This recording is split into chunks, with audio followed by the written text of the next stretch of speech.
Now, let's talk about the new sanction by Poland stopping the supply of weapons to Ukraine. I'm joined by global affairs analyst Kunle Falowo. Thank you for joining us on the news this hour. Poland is one of Ukraine's biggest supporters and primary weapon suppliers since the Russian invasion. How much of a setback do you think this means for Kyiv? Thanks for having me. This is definitely a setback in the ongoing aggression from the Russian side against the Ukrainian country. But be that as it may, we're saying that Poland, Slovenia, and Slovakia and Hungary are saying that they're no longer interested in supplying ammunition and weaponry to Ukrainian side. This doesn't really speak well of the uh, ongoing cooperation among the European allies of the Ukrainians, knowing fully well that they're very close neighbors and uh, they share almost the same, they share borders. As it is, there's so many other political intricacies that's involved in it.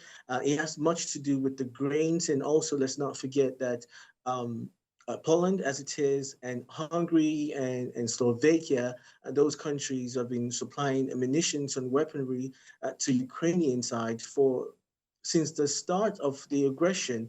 And as it seems right now, the armory of those countries have been very depleted so far. So part of the issue was that they needed to also protect themselves against aggressions or potential aggressions from other aggressive countries. So they don't want to do it at the detriment of their own country.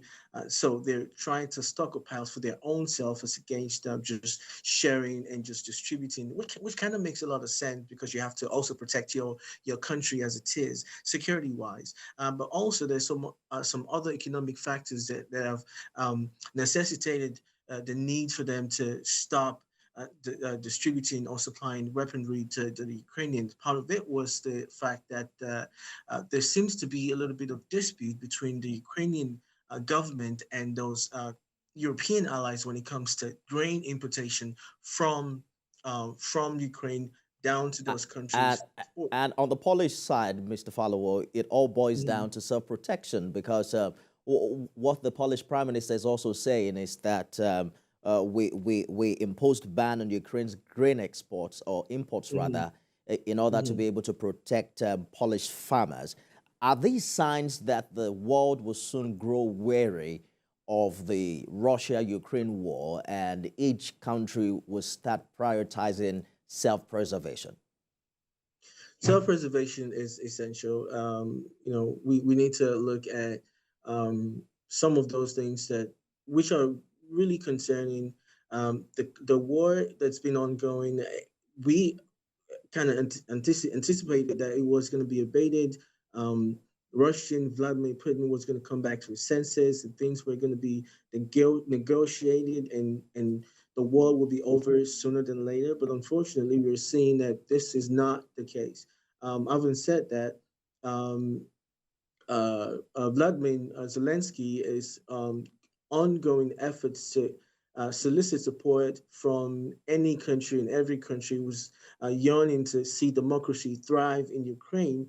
And also, let's not forget that this is a war. Some people would like to call it a proxy war between the Western allies and some other countries like Russia and some other countries that they consider as role countries.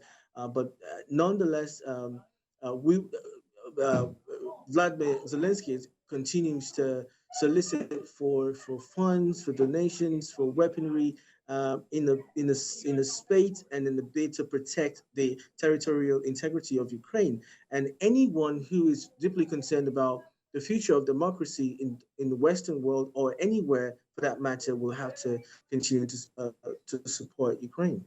It also really matters how Ukraine handles the situation. There are threats of laying complaints to the World Trade Organization.